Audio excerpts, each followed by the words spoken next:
Hey everybody, it's Peter and this is the Surron Ultra Bee, and it is one of the best electric motorcycles that you can buy, and in a segment where a lot of big name companies are having trouble selling their electric motorcycles, I think this thing has all of the answers to how to succeed in electric motorcycling. Not saying that I am a pure electric motorcyclist. I did own this for a year, not this particular one, but one identical to this for about a year, and I also have a gas motorcycle that is my daily driver in the summer, that kind of thing. So I'm not a full EV motorcycling fan. I happen to used to have a career being an expert in EV cars, and I think it's pretty clear why EV bikes have failed to this point and what they can do, and a lot of the answers, like I said, are right here. So I'm filming here at McLean Sports, where they sell Surron, Yamaha, Suzuki, Arctic Cat, everything, new, used, all kinds of stuff, and of course on this channel I cover all kinds of brands.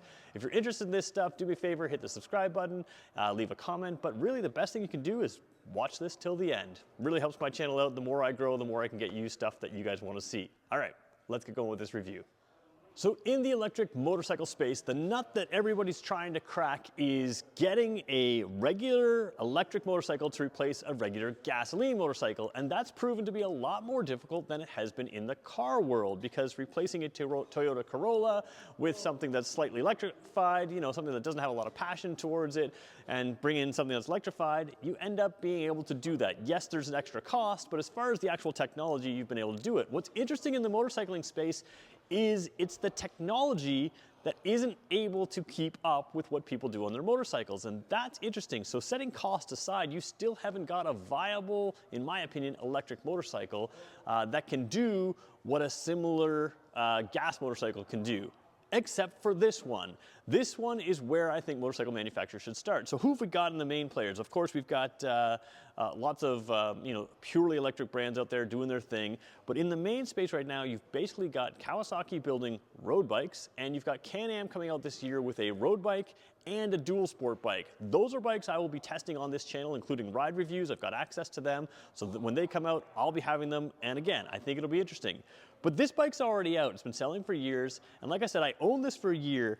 What this does is what other manufacturers should start to copy. There's nothing that can't be sort of copied into a regular bike, and I don't think the nut to crack is road biking first. I think make some great off-road bikes, and you'll be able to work your way to road bikes, because think about a little off-road, like a dual sport or even just an off-road bike. They tend to have small fuel tanks, not a lot of range. They tend to be fairly lightweight, and that's one thing with electric bikes. They can be lightweight. This is way lighter than all kinds of gasoline-powered bikes that would compete with this performance.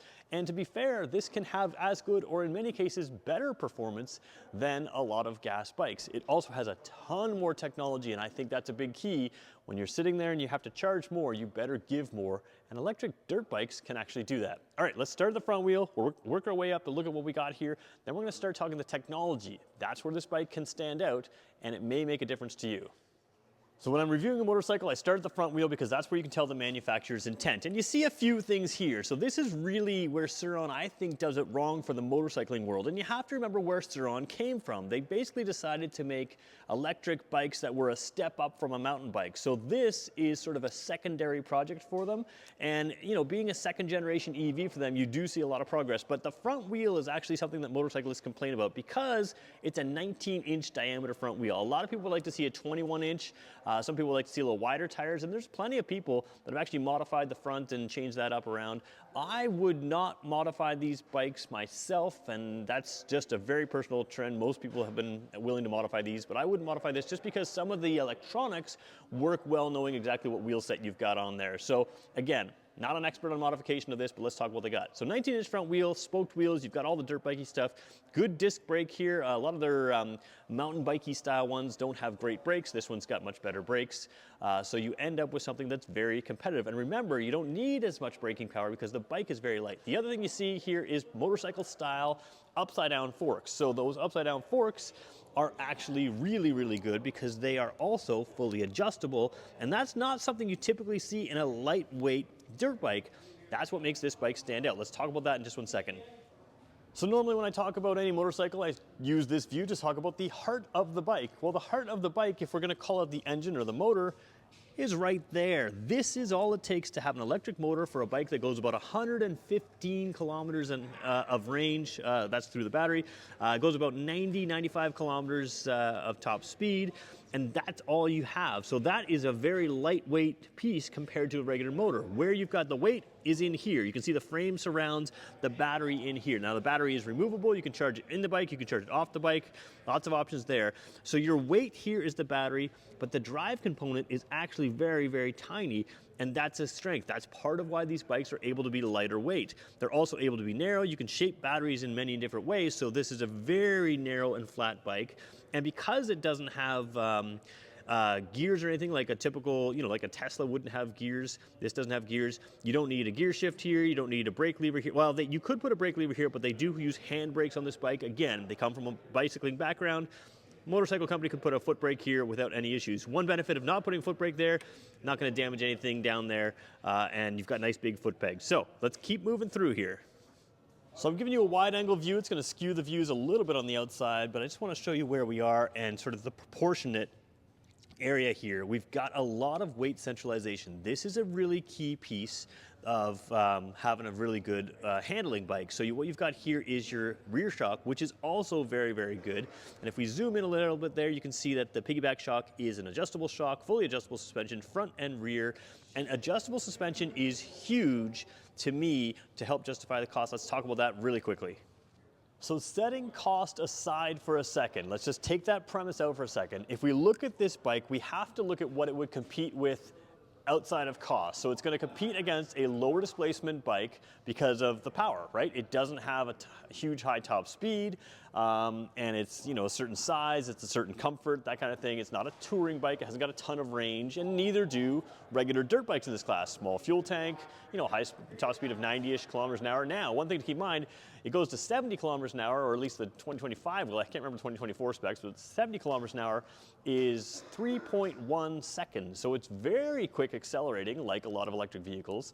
But again, if you're looking at the class, you have to consider that small, cheapy kind of displacement motorcycle and dirt bike. And what this does differently is where most big manufacturers put low-end components on their smaller dirt bikes and higher-end components on their bigger dirt bikes, this one stands out because the fully adjustable suspension you can adjust without tools at the top here, without tools down here, allows you to customize the ride. So right away, you're justifying a little bit higher end price, not because it's electric, but because you're giving more components, adjustable suspension. And I gotta say, like I said, when I owned this bike for the year, I was jumping this thing, not crazy high, but when I jumped it and it landed, you could really get that plush landing. You really felt like the rear wheel stayed connected with the ground.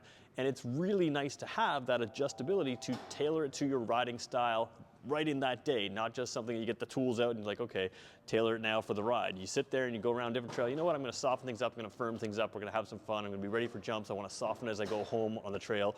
All of that is accessible here. And that to me, I think is a key. Give it a higher spec suspension than a gas bike to justify the extra price. Now, let's talk about some of the electronics in this bike. So taking a look at the dash here, everything is very compact, and that kind of works, although I think Surron should make this a little bit larger. But as we turn it on here, again, you don't need a tachometer, so you've got a lot of ability to make things smaller. What I find here is some of these numbers are exceptionally small. So we're gonna zoom in for you here, and we're gonna try to zoom in once more if we can get the color right there. Maybe that'll help if we zoom all the way in. All right, there we go. You can kind of see there on the bottom the numbers and everything there. So you get the little 1 for the total distance. This bike has just barely gone anywhere.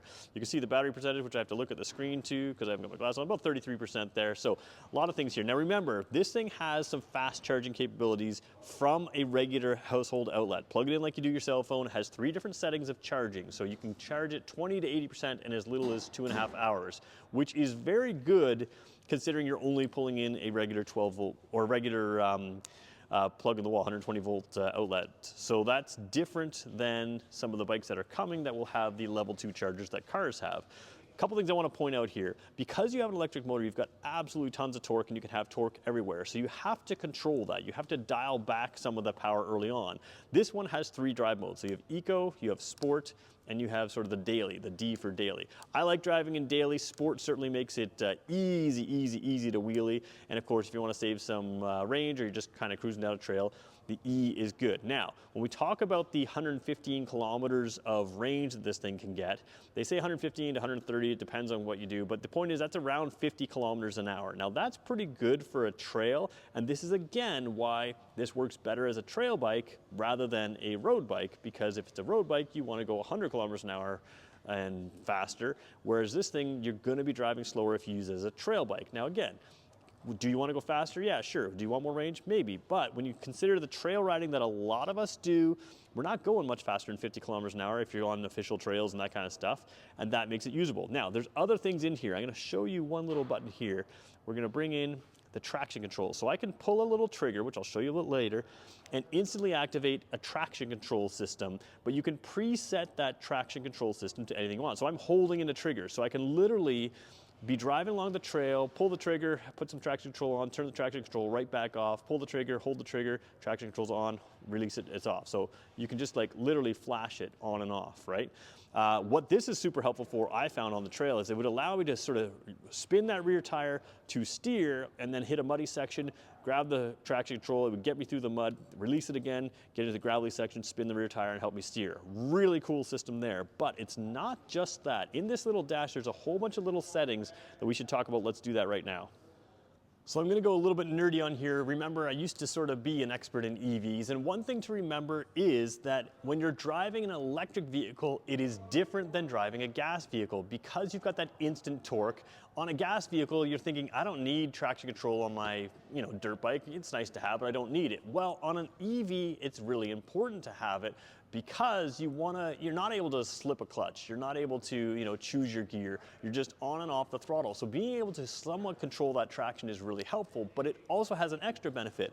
The traction control of an electric motor is absolutely incredible. It can fully cut power and fully reapply power in a split second.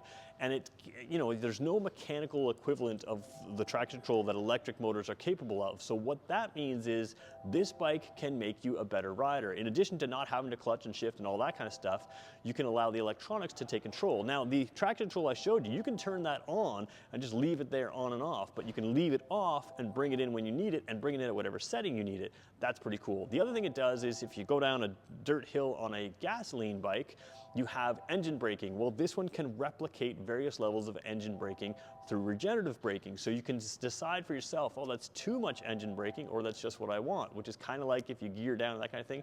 You can set that up, you can quick change a bunch of stuff. So you can have it just coast down a hill and rip, or you can give it the appropriate amount of engine braking. If you're doing a lot of steep hills down, give it that engine braking. You let off that throttle handle, or the gas as some people would say, and it'll give you that engine braking. If it's too much, you dial it back. You can't really do that on a gas bike the same way, so you can really kind of dial that the way that goes. You can also decide when you pull the brake levers how much regenerative braking it's going to give you or how much wheel brake it's going to give you. Sometimes you want that, sometimes you don't. So there's a ton of little bit of electronics in here, and although this sounds super complicated, it's actually easy to set up and you can feel the difference when you're riding. Long story short, this thing is easier to ride than a gas bike for a bunch of reasons. Yes, there's a small learning curve with the electronics, but once you get out there and play with it and feel the difference, it helps you set up. So let's show you a couple more things, the controls here, and then we're gonna talk about who this bike is right for and what other manufacturers need to copy. So we're taking a look here at what would normally be the clutch side of the bike. Now remember, this is they started doing sort of bicycle style things. So this is actually a brake lever on both of these are hand brakes, just like a sort of a mountain bike. But as we zoom in here, you can see this is the ASR, automatic slip regulation or whatever it's called. That's what I was tapping to activate that traction control. But below that, there's also a trigger there that allows you to flash your high beams just like a regular bike. So there are two triggers there. Pretty easy to figure out which one's which when you got your hand in the right position. I'm filming sort of standing where the camera is, so it's a little harder to show you. But you do have the two triggers there. This trigger for traction control, the one you're gonna use all the time, and this one happens to have headlight, which you can do a flash to pass for your high beam. Let's go to the other side now.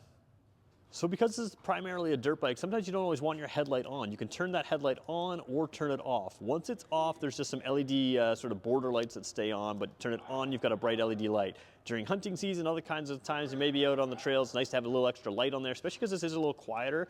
But then you've got your high beam, low beam, just like a regular motorcycle. So you do have that option. You also have a horn down here. Again, because this is a relatively quiet bike, you have some chain noise, but no engine or motor, or no, other than a small whine, no real engine noise. You can hit the horn to let people know you're in the area, around, whatever you need to. That's actually a useful feature on an electric bike. And then down here is a button that changes a bunch of settings, but one of the things it does is gives you reverse. You would think reverse gear on a very lightweight bike is not something that you need or would want to use, but it is extremely useful to have in a little dirt bike, just to back you out just a little tiny bit on a taller bike, or maybe when your feet can't get enough traction, you can stay on the bike, reverse it up a tiny bit. They always advise walking with it, but you can also hold that button and set it in reverse and go. Over on the other side, let's show you that as well. Throttle side, pretty simple stuff. You've got your kill switch right there, just like a regular gasoline bike, and then you've got your drive modes. So you can go up for sport, you can go down for daily, and press it in for the eco button. So nice little setting, you can quickly change that setting. It does change the mapping of the way the power hits, and like I said, that sport mode, you're just wheeling all the time if you want to do that. Super, super fun. The daily mode is just really controllable, but really peppy still. Both the sport and the daily have full power still. The eco mode will limit your top speed, but it also sort of changes the throttle mapping there. So you have got that there. There's a couple other controls actually on the dash, just a mode and a setting button there like you would have on a lot of bikes. One thing I do want to point out though is straight down from the handlebars, there is a little 12-volt port here. Whether you want to use that for your cell phone or your GoPro or something like that, really kind of convenient to have. You've got the power there anyways, might as well use it.